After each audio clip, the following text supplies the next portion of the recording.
Pelo horário de Brasília, acompanhamos ao vivo a participação do presidente Jair Bolsonaro. Esse discurso feito no Ato Cívico pela Liberdade de Expressão foi um encontro entre o chefe do Executivo e parlamentares das frentes parlamentares evangélica, da segurança pública e do agronegócio, que aconteceu no Palácio do Planalto. Diversos deputados, entre eles Sóstenes Cavalcante, discursaram com críticas ao Supremo Tribunal Federal em defesa da liberdade e de Daniel Silveira. Sóstenes relembrou que o direito de se expressar está presente na Constituição e questionou as tentativas de censura a um parlamentar. O deputado também declarou que muitos cidadãos têm medo de expor suas opiniões devido a represálias de outras pessoas e de autoridades brasileiras e relembrou uma frase de George Washington, abre aspas, quando a liberdade de expressão nos é tirada, logo poderemos ser levados como ovelhas, mudos e silenciosos para o abate, fecha aspas.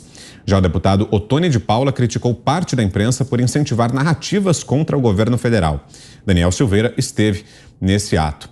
E passo a palavra então para os nossos comentaristas, análise aí desse forte discurso feito pelo presidente Jair Bolsonaro, que acompanhamos ao vivo aqui, José Maria Trindade. Salve, Zé, boa noite. Esta solenidade já é importante e demonstra uma reação, viu?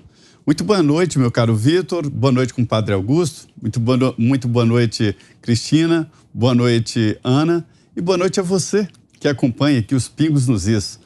Olha, o clima na política está com apoio total à decisão do presidente Jair Bolsonaro ao assinar o decreto que anula aquela condenação esquisita do deputado Daniel Silveira no Supremo Tribunal Federal. O que eu entendi nas conversas do Congresso Nacional é que até adversários do governo entendem que uma pena de 8 anos e 9 meses a um deputado que não praticou nenhum crime e que apenas expressou a sua opinião é, no mínimo, um grande exagero e uma injustiça. Então, há um apoio. Pouquíssimos falam mal do presidente, dizem que o decreto é inconstitucional, mas isso não tem voz no Congresso Nacional. Eu vou recuar um pouco desta solenidade importante no Palácio do Planalto. Hoje, com um atraso aí de quase 5 meses, né, o Congresso Nacional começa na prática a funcionar, que é a formação, a composição das comissões permanentes e a eleição dos respectivos presidentes e vice-presidentes e segundo vice-presidentes, né? É uma parte importante e por onde começa qualquer projeto no Congresso Nacional. E esta reação mostra que o deputado Daniel Silveira foi muito bem aceito.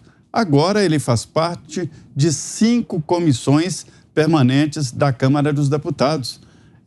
Foi indicado para 5 comissões. Na Comissão de Segurança Pública, ele é vice-presidente da Comissão Permanente de Segurança Pública e integrante da toda poderosa Comissão de Constituição e Justiça. É a elite da Câmara dos Deputados. Isso é por acaso? Não. É uma demonstração de força dos partidos políticos e de apoio do Congresso Nacional ao deputado Daniel Silveira. Eu temo que esse apoio veio muito tarde. O Congresso falhou, foi omisso, ficou em silêncio e coube então ao presidente Jair Bolsonaro recolocar as coisas no lugar. Quando eu digo as coisas no lugar, é a Constituição brasileira, ou seja, chamar para as 4 linhas da Constituição. E chego a essa solenidade. Os deputados da bancada governista, e alguns até que são independentes, foram ao presidente Jair Bolsonaro para essa solenidade de reafirmação de um dos direitos mais importantes do ser humano, que é o direito à liberdade de expressão. Daqui a pouquinho a gente fala em detalhes sobre essa indicação do deputado Daniel Silveira à Comissão de Segurança Pública da Câmara. A gente entra nesse assunto daqui a pouquinho. Agora você, Cristina Grêmio, que nos diz, Cris, desse discurso que acompanhamos do presidente Jair Bolsonaro.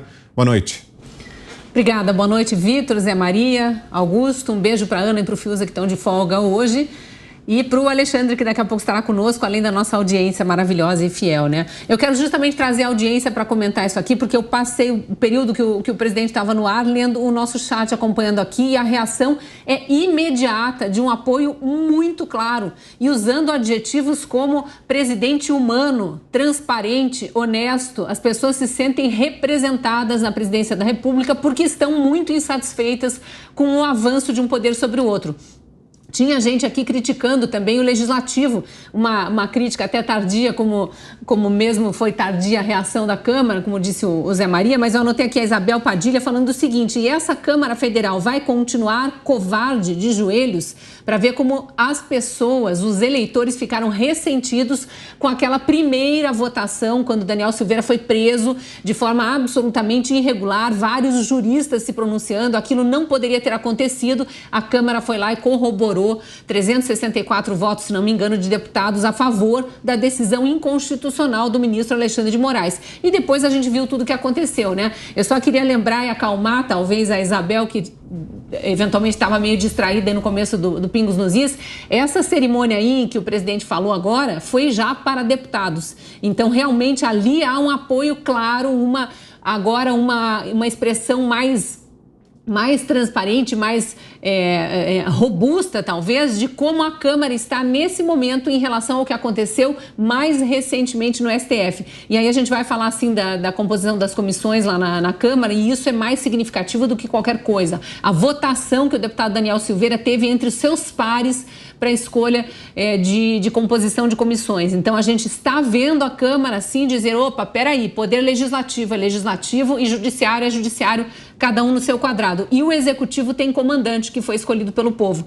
Só destacar do discurso do presidente que ele começou e terminou falando de liberdade. A Ana sempre ressalta isso aqui, né? Como ela não está presente hoje no programa, vou reforçar que o presidente fala sempre em defesa da liberdade, que é o que todos nós brasileiros queremos que seja defendido pelos nossos governantes. Falou de várias coisas, deu muitos recados diretos para os ministros do STF, citou alguns nominalmente, mencionou aquele episódio grotesco, eu diria, do Fachin, falando sobre ataques hackers de russos, justamente quando o presidente estava na Rússia. Falou dessa declaração mais recente do ministro Barroso também. Enfim, ele mandou vários recados ali e foi firme. Disse que o decreto é constitucional e será cumprido. Então, de novo, reforçando o que ele vem dizendo desde quinta-feira passada, quando baixou esse decreto da graça presidencial, abonando, perdoando a pena imposta a Daniel Silveira pelo STF. E a opinião agora é de Augusto Nunes. Boa noite, Augusto. Boa noite, grande Vitor, Cris, querida, compadre Zé. Boa noite ao Guilherme e à Ana, que não participam hoje. Boas-vindas aí, daqui a pouco estaremos com o Alexandre Garcia. Boa noite a você que nos acompanha. Faz muito bem o presidente aí em citar nominalmente os ministros do Supremo. Está na hora da contraofensiva, como eu venho dizendo nos últimos dias. Vamos lá. O Luiz Roberto Barroso, ministro, quando advogado, em 2010, ele foi um dos responsáveis aí pela obtenção do perdão concedido pelo então presidente Lula no último dia do seu mandato ao terrorista Cesare Battisti, que era cliente do Barroso, condenado pela justiça italiana à prisão perpétua pelo envolvimento em 4 assassinatos de vítimas aí escolhidas entre a burguesia, aquela conversa de revolucionário assassino. A organização a que ele pertencia não tinha 50 pessoas. O AB, agora ele não quer, para completar o comentário sobre o Luiz Roberto Barroso, ele exige que um deputado que ofendeu, entre aspas, o Supremo, fique preso 9 anos, quase 9 anos. Para o Batista, ele chamava de Cesare, ele queria que ficasse em liberdade e conseguiu. Quer dizer, o assassinato, 4 assassinatos valem menos aos olhos pelos critérios do ministro Barroso do que uma ofensa ao Supremo. A OAB é hoje uma entidade emasculada, a serviço de um partido. Os advogados dão apoio a um tribunal que vem insultando com palavras ou decisões todos os advogados do Brasil, os advogados honestos. A OAB não se dá o respeito.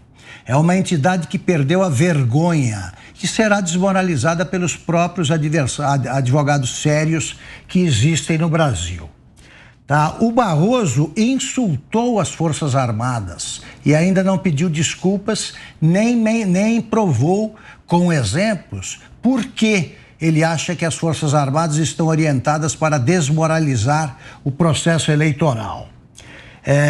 Alexandre de Moraes já vem afirmando agora que o indulto individual, a graça concedida pelo presidente Bolsonaro, seguindo a Constituição, não permite que o deputado seja candidato, participe das próximas eleições. Quem pensa que é o Alexandre de Moraes para dizer uma coisa dessas? Ele é apenas um advogado que foi indicado pelo então presidente Michel Temer, para ocupar esse emprego aí no Supremo. É nosso funcionário, é funcionário público, nós pagamos os salários e os privilégios que ele tem, incluindo a lagosta do cardápio. E, finalmente, quem é a Rosa Weber para dar outro ultimato ao presidente da República, afirmando que ele tem 10 dias para explicar o decreto, que é autoexplicável. O texto do decreto já diz por que ele existe e será cumprido sim, queira ou não o Supremo Tribunal Federal.